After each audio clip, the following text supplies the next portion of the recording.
কক্সবাজার বাংলাদেশের দক্ষিণ পূর্বকূলে অবস্থিত চট্টগ্রামের একটি প্রশাসনিক অঞ্চল, যা দেশের পর্যটন তালিকায় অবস্থান করতেছে জনপ্রিয়তার শীর্ষে। কারণ এখানে রয়েছে পৃথিবীর সর্ববৃহৎ 120 কিলোমিটার নির্বিচ্ছিন্ন সমুদ্র সৈকত।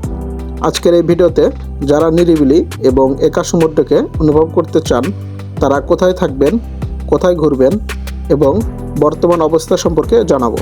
পুরো ভিডিওটা দেখলে একটা সঠিক গাইডলাইন পাবেন। পুরো ভিডিওটা দেখার আমন্ত্রণ রইল।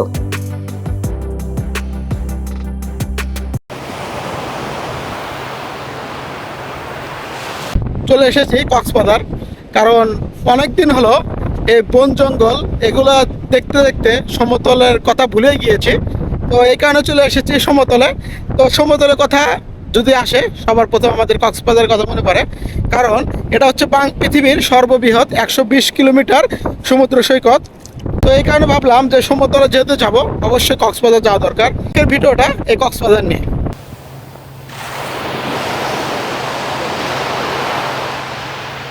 এই কক্সবাজারে প্রতি বছর বাংলাদেশের লক্ষ লক্ষ পর্যটক এ জায়গায় ভিড় করে, এবং এখানে আসলে আপনারা বিস্তীর্ণ সমুদ্র দেখতে পারবেন। আপনারা চাইলে নৌকা নিয়ে সমুদ্রের অনেকটা ভিতরেও যেতে পারবেন। আবার এইদিকে হিমছড়ি আছে, ওখানে পাহাড়ের একটা অ্যাডভেঞ্চার করতে পারবেন। এখানে সব কিছু কম্বিনেশন মিলে এই জায়গাটা একটা অসাধারণ প্লেস। আপনারা যদি একটু নিরিবিলি জায়গা খোঁজেন বা একটু লোকালয় ছাড়া, তাহলে আপনারা এই যে হিমছড়ি ইনানি এদিকে আসতে পারেন। কারণ এদিকে লোকজন খুব একটু কমই আসে, কারণ লাবণী বিচ, সুগন্ধা বিচ, ওখানে টুরিস্টের পর্যটকদের ভিড় ওখানে সবসময় বেশি থাকে। এদিকে আসলে একটু একদম একা একা ফ্রিলি ঘুরতে পারবেন। আসেন তাহলে সমুদ্রকে একা একা এটা অনুভব করতে পারবেন, কারণ এখানে গ্যাদারিং খুবই কম। ওই যে দূরে দেখা যাচ্ছে দুইজন লোক, এনারা এখানে জাল দিয়ে মাছ শিকার করতেছে। এখানে জোয়ারের পানি ছিল, তো পানির সাথে অনেক মাছ এদিকে আসছিল। তো পানি ধীরে ধীরে ভাটা হয়ে গিয়েছে, নিচে নেমে গিয়েছে। তো এখানে কিছু পানি জমা হয়ে আছে, তো ওনারা এই জমায়িত পানির ভিতর মাছ ধরতেছে। অনেকক্ষণ হলো এখানে বসে আছি এবং সমুদ্রের ঢেউ উপভোগ করতেছি, সমুদ্রের যে বিশালতা সেটা উপভোগ করতেছি। তো এখন পর্যন্ত দেখতে পারলাম না যে যারা মাছ শিকার করতেছে এ পর্যন্ত একটা মাছ ধরতে পারছে নাকি, এরকম আমার কোনো কিছু চোখে পড়েনি। তো এই কারণে ড্রোন ফ্লাই করে একটু কাছে পাঠিয়ে দেখতেছিলাম যে আসলে তারা কোনো মাছ ধরতে পারে নাকি।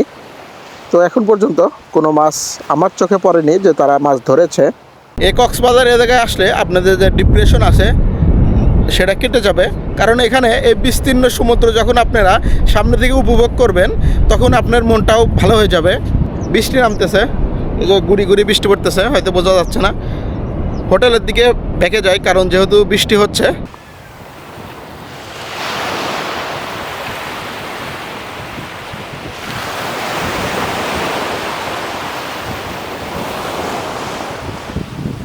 গতকাল রাতে আলহামদুলিল্লাহ অনেক ভালো বৃষ্টি হয়েছে, ঘুমটাও ভালো হয়েছে, কারণ অনেক দিন পর জঙ্গল থেকে এই সমতলে আসছি। আপনারা এর আগের যে ভিডিওগুলো দেখেছেন যে আমি জঙ্গলে, গহীন জঙ্গলে, যে এখানকার যে কি বলে ওদেরকে, মুরুং জাতি, তাদের সাথে ছিলাম, তাদের লাইফস্টাইল তুলে ধরেছে আর কি। পাহাড়ি পথ, পাহাড়ি ঝর্ণা, ওইদিকে অনেকটা দিন থাকতে থাকতে নিজের ভিতরেই কীরকম একটা বিরক্তিকর কাজ শুরু হয়ে গিয়েছিল। তো ভাবলাম যে সমতলের দিকে যাই। তো সমতল বলতেই আমাদের কক্সবাজারের কথাই আগে মনে পড়লো, কারণ এই জায়গায় যদি আসি, এই যে সমুদ্র যে সবসময় ঢেউ খেলতেছে, যদি ওই জায়গায় একটু বসে থাকি, মনটা আপনি ভালো হয়ে যাবে। কি করব, গুড়ি গুড়ি বৃষ্টি, তো বৃষ্টির ভিতরেই হাঁটতে থাকি সামনের দিকে। এখানে অনেকক্ষণ হলো অপেক্ষা করতেছি, রিক্সা, অটো কোনো কিছুই দেখতে পারতেছি না।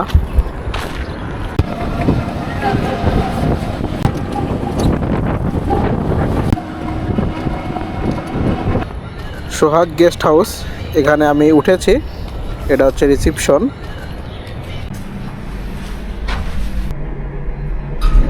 এটা হচ্ছে আমার রুম, আমি এখানে উঠেছি। এখানে আমি যেহেতু একা, তো এখানে 3টা বালিশ আছে, এখানে কেউ চাইলে 2-3 জন থাকতে পারে, কিন্তু আমার মতে 3 জন থাকা একটু কষ্ট হবে, 2 জন ইজিভাবে থাকতে পারে।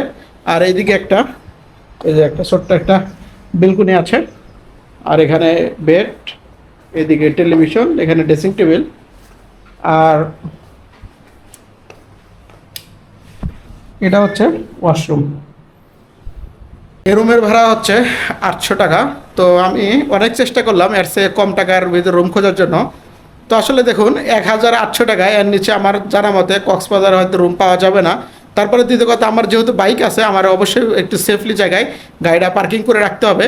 তো এই কারণে আমি যেখানে পার্কিং আছে আছে সব কিছু মিলে আমার মতে ঠিক আছে, 800 টাকা তো এর চেয়ে কমে পাওয়া সম্ভব না আর কি। আর আপনি যদি যখন মনে করেন যে সিজনালি আসবেন, তখন এই রুমের ভাড়া কমপক্ষে 2000 টাকা, এর চেয়ে কমে পাবেন না। হোটেল থেকে বের হয়ে পড়লাম হিমছড়ি ইনানি রাস্তার উদ্দেশ্যে। তো ওখানকার সমুদ্র সৈকতগুলো ফাঁকা থাকে। তো হিমছড়ি রাস্তা দেখতে পারতেছি, এখানে অনেক দিন হলো ভাঙাচোরা ছিল, এটা ফাইনালি এখানে কাজ শুরু করে দিয়েছে। তো দেখতে পারতেছেন বাংলাদেশ সেনাবাহিনী ওনারা এই কাজটা করতেছে। তো এই রাস্তা বেশ অনেক দিন হলে ভাঙা ছিল, অবশেষে ভাঙার কষ্টটা দূর হলো। এখান দিয়ে আবার সমুদ্রের বাউন্ডারি করা হয়েছে। দেখতে দেখতে চলে এলাম হিমছড়ি। তো হিমছড়িতে আসলে দেখার মতো তেমন কোনো কিছু নেই, জাস্ট পাহাড়ের উপর থেকে সমুদ্রের সুন্দর একটা ভিউ দেখা যায়। তাছাড়া ওই হিমছড়ি টিলার উপরে পাহাড়ের উপরে কোনো কিছু দেখার মতো নেই। আমি গতবার কক্সবাজার এসে ওখানে উঠেছিলাম। তো এখন যাচ্ছে হচ্ছে আরও ভিতরে ইনানির কাছাকাছি, যেখানে দেখবো একটু লোকালয় কম ফাঁকা জায়গা, সেই জায়গায় দাঁড়িয়ে পড়ব সমুদ্রের এই বিশালতা অনুভব করার জন্য।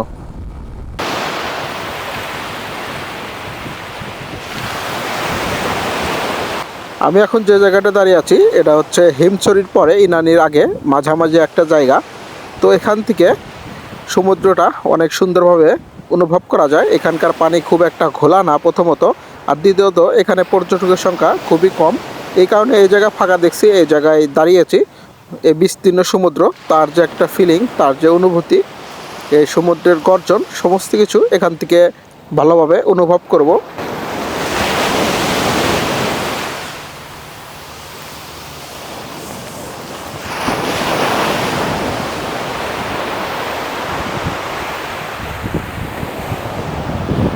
যাবৎ এখানে অপেক্ষা করতেছি মানে সানসেটটা দেখার জন্য। কারণ যতদিন জঙ্গলে ছিলাম তখন তো জঙ্গলে কি হয়, পাহাড়ের কারণে আপনার সূর্যটা তাড়াতাড়ি হয়ে যায় আর সমতলে অনেকক্ষণ সময় বিস্তীর্ণ দেখা যায়। তো এখান থেকে ওই যে সানসেট ধীরে ধীরে হচ্ছে, এখান থেকে অনেক সুন্দরভাবে দেখা যাচ্ছে, অসাধারণ লাগতেছে দেখতে।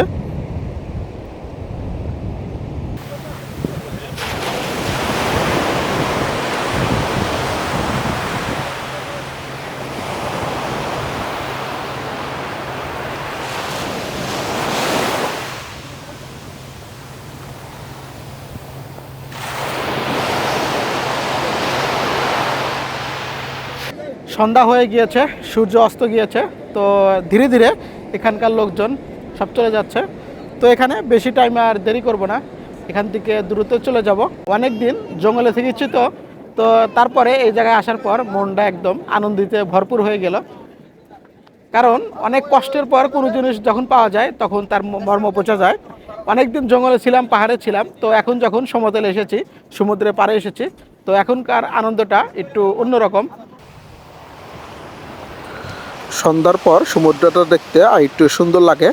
সমুদ্রের ঢেউগুলা, ফেনাগুলো একদম সাদা চকচক করতেছে। আর বাম সাইডে দেখা যাচ্ছে মেরিন টাইপের রাস্তা দিয়ে গাড়িগুলা কক্সবাজারের ভিতরের দিক প্রবেশ করতেছে। সুগন্ধ বীজটা এরকম, এই রাস্তাটা আর আগের মতো জমজমাট নেই, কারণ যেহেতু ট্যুরিস্ট নেই। এই যে দেখুন রাস্তার লাইটগুলো একদম বন্ধ ওই পর্যন্ত। কোনো সময় এখান দিয়ে স্ট্রিট ফুডের কারণে হাঁটা যায় না। আর এখন দেখুন এই জায়গাগুলো একদম ফাঁকা, দোকান নাই বললেই চলে। এই সামনের দিকে একটু দেখি, ফাঁকা, একদম ফাঁকা। পর্যটক না থাকলে এরা আসলে স্ট্রিট ফুডগুলো কাদের জন্যই করবে।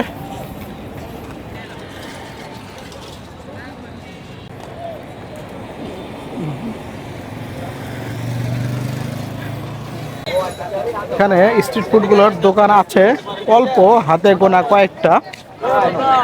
এখানে সব সর্বোচ্চ 5 থেকে 6টা দোকান হবে। এই যে এখানে এই আছে, আর এখানে এই যে একটা আছে।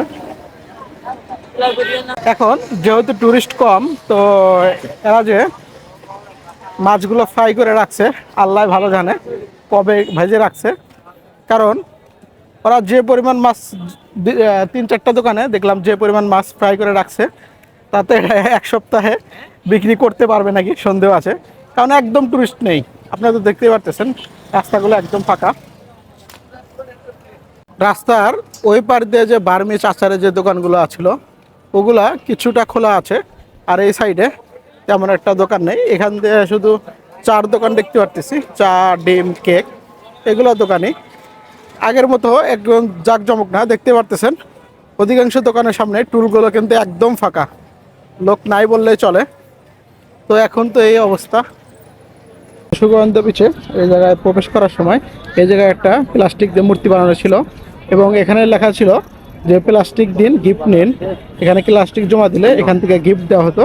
তো এই জায়গাটাতে এখন একদম ফাঁকা, ওই জিনিসটা আর দেখতে পারতেছি না। গত সিজনে ফেব্রুয়ারির দিকে যখন আসছিলাম, তখন এই সুগন্ধা বিছে এখানে পা ফেলানোর মতো জায়গা ছিল না, এই পরিমাণ লোকজন ছিল। আর এখন এরকম যে হয়ে যাবে এটা আসলে আমি ভাবতেও পারিনি, যে লোকজন একদমই নেই। এই যে দেখুন, ওই একদম ফাঁকা। এখানে সব মিলে 300-400 লোক হবে নাকি সন্দেহ।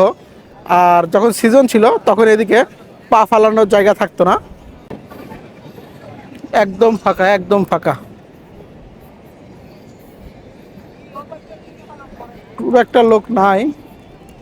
আপনাদেরকে বিকালে যে দেখালাম যে ভাটা চলতেছে, সে ভাটা এখনো চলতেছে, কারণ পানি প্রচুর পরিমাণে।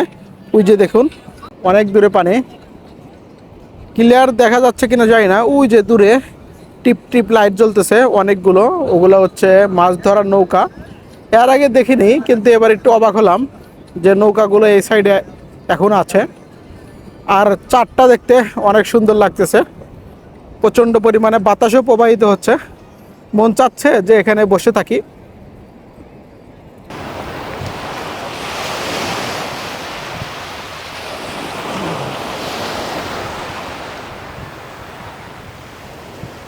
তো আশা করি সামনে মাস থেকেই প্রচুর পরিমাণে লোক হবে, কারণ সামনে যেহেতু শীত আসতেছে, শীতের আর বেশি দিন নাই, হালকা হালকা শীত পড়ে গিয়েছে।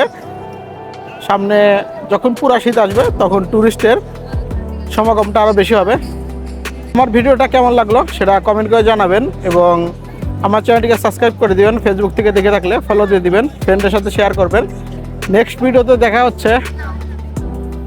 সমতলে যেহেতু আসছি জঙ্গল থেকে, তো সমতলে হয়তো কোনো জায়গা থেকে দেখা হবে।